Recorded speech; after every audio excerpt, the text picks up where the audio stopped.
Knowledge is light. العلم نور. العلم نور. Knowledge is light. Knowledge is light. بسم اللہ الرحمن الرحیم والصلاة والسلام علی سید المرسلین۔ حکایت نہم یعنی نویں حکایت۔ شخص در خواب با شیطان ملاقات کرد۔ ایک شخص نے خواب میں شیطان سے ملاقات کیا۔ شخص کا معنی ایک شخص، در خواب میں با شیطان سے ملاقات کرد ملاقات کیا۔ یک سیلی بر روئے او زد۔ سیلی کا معنی ہوتا ہے تماچا، تھپڑ۔ رو کا معنی چہرہ ہوتا ہے، اور زد فعل ماضی ہے، صیغہ واحد غائب، زدن مصدر سے۔ یک سیلی ایک تماچا، بر روئے او اس کے چہرے پر، زد مارا، ایک تماچا اس کے چہرے پر مارا۔ یعنی ایک شخص نے خواب میں شیطان سے ملاقات کیا اور شیطان کے چہرے پر کیا کیا؟ ایک تماچا مارا۔ وریش او را گرفت و گفت۔ ریش کا معنی ہوتا ہے داڑھی۔ ریش کا معنی کیا ہوتا ہے؟ داڑھی۔ وریش او اور اس کی داڑھی، گرفت پکڑا، و گفت اور کہا، اے ملعون، اے ملعون، دشمن ماں ہستی، دشمن ماں ہستی، تو ہمارا دشمن ہے۔ و برائے فریب دادن ماں مردما، اور ہم لوگوں کو دھوکہ دینے کے لیے۔ فریب کا معنی کیا ہوتا ہے؟ دھوکہ۔ اور ہم لوگوں کو فریب دینے کے لیے، دھوکہ دینے کے لیے، ریش دراز می داری۔ ریش کا معنی داڑھی بتایا بھی، اور دراز کا معنی لمبا ہونا۔ تو ریش دراز لمبی داڑھی، می داری تو رکھتا ہے نا، اور ہم لوگوں کو دھوکہ دینے کے لیے تو لمبی داڑھی رکھتا ہے۔ می داری یہ فعل حال ہے، صیغہ واحد حاضر، اور داشتن مصدر سے ہے۔ داشتن مصدر رکھنا ہوتا ہے، اسی سے می داری، داری ہے اسی سے۔ ریش دراز می داری، لمبی داڑھی رکھتا ہے۔ چوں سیلیے دیگر بر روئے او زد، جب دوسرا تماچا اس کے چہرے پر مارا۔ چوں کا معنی جب، سیلی دیگر دوسرا تماچا، بر روئے او اس کے چہرے پر، زد مارا، جب دوسرا تماچا اس کے چہرے پر مارا، بیدار شد، تو وہ شخص کیا ہوا؟ بیدار ہو گیا۔ وہ شخص بیدار ہو گیا۔ وریش خود را در دست خود دیدہ شرمندہ گردید۔ وریش خود را اور اپنی داڑھی کو، در دست خود اپنے ہاتھ میں، دیدہ دیکھ کر، شرمندہ گردید شرمندہ ہوا، وبر خود خندید اور اپنے اوپر ہنسا۔ کیا سمجھے؟ یعنی وہ خود ہی کو تماچا مار رہا تھا، اپنے آپ کو تماچا مار رہا تھا، اور اس کو ایسا لگ رہا تھا کہ وہ کس کو تماچا مار رہا ہے؟ شیطان کو تماچا مار رہا ہے۔ تو خندیدن مصدر سے خندید ہے، فعل ماضی مطلق، صیغہ واحد غائب ہے نا۔ حکایت دہم، 10ویں حکایت۔ شخص با بخیل دوستی داشت۔ شخص با بخیل دوستی داشت۔ ایک شخص نے ایک بخیل سے دوستی رکھا، یعنی دوستی کیا، ٹھیک ہے نا۔ ایک شخص نے ایک بخیل سے دوستی کیا۔ روزے بخیل را گفت۔ بخیل کا معنی کنجوس ہے نا۔ روزے بخیل را گفت، ایک دن بخیل کو کہا کہ حالہ بسفر می روم، کہ اب میں سفر پر جاتا ہوں، اب میں سفر پر جاتا ہوں۔ انگشتری خود مارا بدے۔ انگشتری کا معنی ہوتا ہے انگوٹھی۔ انگشتری خود اپنی انگوٹھی، مارا بدے ہمیں دے۔ آرا نزد خود خواہم داشت، اسے میں اپنے پاس رکھوں گا۔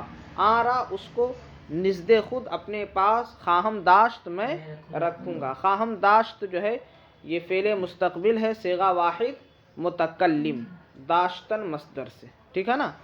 اور آگے جو گزرا حالہ بسفر می روم، تو اس میں جو می روم ہے یہ فعل حال ہے، صیغہ واحد متکلم رفتن مصدر سے ہے نا.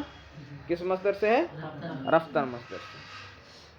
تو انگشتریے خود مارا بدے اپنی انگوٹھی مجھے دے، آرا نزد خود خواہم داشت میں اسے اپنے پاس رکھوں گا، ہر گاہ اورا خواہم دید جب کبھی اس کو دیکھوں گا. ہر گاہ کا معنی جب کبھی، اورا اس کو خواہم دید میں دیکھوں گا، ترا یاد خواہم کرد تجھ کو یاد کروں گا، تجھ کو یاد کروں گا. خواہم دید اور خواہم کرد یہ دونوں کیا ہے؟ فعل مستقبل ہے، صیغہ واحد متکلم، دید دیدن مصدر سے اور کرد کردن مصدر سے. ہر گاہ اورا خواہم دید جب کبھی اس کو دیکھوں گا، ترا یاد خواہم کرد تجھ کو یاد کروں گا. جواب داد، جواب دیا کس نے؟ بخیل نے. بخیل نے جواب دیا کہ اگر مرا یاد داشتن می خواہی، اگر تو مجھے یاد رکھنا چاہتا ہے، اگر تو مجھے یاد رکھنا چاہتا ہے، ہر گاہ انگشت خود خالی می بینی جب کبھی تو اپنی انگلی خالی دیکھے، جب کبھی تو اپنی انگلی خالی دیکھے. انگشت کا معنی انگلی. جب کبھی، چونکہ وہ بخیل تھا نا، کنجوس تھا، تو وہ دے نہیں رہا ہے، بہانہ کر رہا ہے. کہتا ہے ہر گاہ انگشت خود خالی می بینی جب کبھی تو اپنی انگلی خالی دیکھے، مرا یاد کن مجھ کو یاد کر کہ انگشتری از فلاں خواستہ بودم کہ انگوٹھی فلاں سے میں نے مانگا تھا، کہ انگوٹھی فلاں سے میں نے مانگا تھا، نداد اس نے نہیں دیا. چونکہ کنجوس تھا، اس کو دینا نہیں تھا، تو کہہ رہا کہ مجھے جب یاد کرنا ہو نا تو یہ یاد کر لینا کہ فلاں سے میں نے انگوٹھی مانگا تھا اور اس نے نہیں دیا تھا. خواستہ بودم یہ فعل ماضی بعید ہے، اور خواستن مصدر ہوتا ہے جس کا معنی ہوتا ہے چاہنا، اسی سے ہے. صیغہ واحد متکلم ہے. حکایت یازدہم، 11ویں حکایت. روزے شاعر تقصیر کرد. تقصیر کا معنی ہوتا ہے کوتاہی کرنا، غلطی کرنا. روزے ایک دن، شاعر ایک شاعر نے تقصیر کرد غلطی کیا، کوتاہی کیا. بادشاہ جلاد را فرمود، بادشاہ نے جلاد کو حکم دیا. جلاد کس کو کہتے ہیں؟ پھانسی دینے والے کو کہتے ہیں جلاد. اور وہ شخص جو کوڑے لگانے پر مقرر ہو اسے بھی کیا کہا جاتا ہے؟ جلاد کہا جاتا ہے. تو بادشاہ جلاد را فرمود، بادشاہ نے جلاد کو حکم دیا کہ رو بروئے من او را بکش. رو بروئے من او را بکش. رو بروئے من کا معنی ہوا میرے سامنے، اور کشتن مصدر ہوتا ہے مار ڈالنا، اسی سے بکش فعل امر ہے نا. تو معنی ہوگا بادشاہ جلاد را فرمود، بادشاہ نے جلاد کو حکم دیا کہ رو بروئے من اورا بکش، میرے سامنے اسے مار ڈال، میرے سامنے اسے کیا کر؟ مار ڈال. لرزہ بر اندام شاعر افتاد. لرزہ بر اندام شاعر افتاد. لرزہ کا معنی کپ کپی. کپ کپی شاعر کے بدن پر طاری ہو گئی، چھا گئی ہے نا. شاعر کے بدن پر کپ کپی طاری ہو گئی. ندیم اورا گفت. ندیم کا معنی ہوتا ہے مصاحب، ساتھ میں رہنے والا، ساتھی، دوست ہے نا. ندیم اورا گفت، ایک ساتھی نے اس کو کہا، ایچے نامردی و بے جگریست، یہ کیا نامردی اور بے جگری ہے، یہ کیا بزدلی اور کم ہمتی ہے. نامردی کا معنی بزدلی کر لیجئے اور بے جگری کا معنی کیا کر لیجئے؟ بے ہمتی. یہ کیا بزدلی اور بے ہمتی ہے. مرداں گاہے این چنی نمی ترسند، مرد کبھی اس طرح نہیں ڈرتے ہیں، مرد کبھی اس طرح نہیں ڈرتے ہیں. شاعر کو بادشاہ نے شاعر کے بارے میں کیا حکم دیا کہ اس کو میرے سامنے قتل کر ڈالو. اب اس کے جسم پر جو ہے نا وہ کپ کپی طاری ہو گئی. تو جو شاعر کا دوست تھا، اس کا ساتھی تھا، اس نے کہا کہ یہ کیا بزدلی ہے، اتنا ڈر کیوں رہے ہو، ارے مرنا ہی ہے، مر جائیں گے. اس کو ایسا بولنا تھا، ٹھیک ہے نا، کہ یہ تو بزدلی ہے، یہ تو نامردی ہے، یہ کم ہمتی ہے۔ مردہ گاہے ای چنی نمی ترسند، مرد کبھی اس طرح نہیں ڈرتے ہیں۔ نمی ترسند یہ فعل حال ہے اور فعل حال منفی ہے، صیغہ جمع غائب، صیغہ جمع غائب ہے۔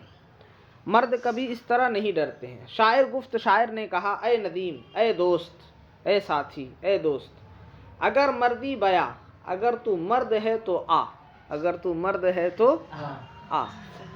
یہ آمدن مصدر سے بیا فعل امر ہے نا، صیغہ واحد حاضر۔ اگر مردی، اگر تو مرد ہے، بیا تو آ، بجائے من بنشی، میری جگہ بیٹھ جا، یعنی مجھے قتل کرنے کا حکم ہوا ہے، میری جگہ تو قتل ہو جا، تو بیٹھ جا، تا من برخیزم، تاکہ میں اٹھ جاؤں۔ بادشاہ ای لطیفہ پسندید، یعنی آپ کو بہت مردانگی نظر آ رہی ہے نا، آپ کو بہت بلند ہمتی نظر آ رہی ہے، تو ذرا آپ میری جگہ بیٹھ کر کے دیکھیے، جب جان کے لالے پڑیں گے نا تو پھر آپ کے بدن پر بھی کیا ہوگی؟ کپ کپی طاری ہوگی، اور آپ کی بھی ساری مردانگی، ساری بلند ہمتی کیا ہو جائے گی؟ ختم ہو جائے گی۔ تو بجائے من بنشی، میری جگہ بیٹھ، تامن برخیزم، تاکہ میں اٹھ جاؤں۔ بادشاہ ای لطیفہ پسندید، بادشاہ نے اس لطیفہ کو کیا کیا؟ پسند کیا، اس چٹکلا کو، اس دلچسپ بات کو اس نے کیا کیا؟ پسند کیا۔ وخندید، اور ہنسا، و تقصیر او معاف فرمود، اور اس کی کوتاہی کو معاف فرما دیا۔ تو شاعر کو کیا کیا؟ چھوڑ دیا۔ تو ہوتا یہی ہے، جو مصیبت میں مبتلا ہوتا ہے نا، اس کو اس کی تکلیف کا احساس ہوتا ہے، اور جو باہر ہوتے ہیں، جو اس مصیبت میں نہیں ہوتے ہیں، وہ ڈنگے مار رہا ہوتا ہے، ارے کیا ہے، کیا ہو جائے گا، کیا، ایسا کچھ نہیں ہے۔ لیکن جب خود وہ مصیبت میں مبتلا ہوتا ہے تو اس کو سمجھ میں آتا ہے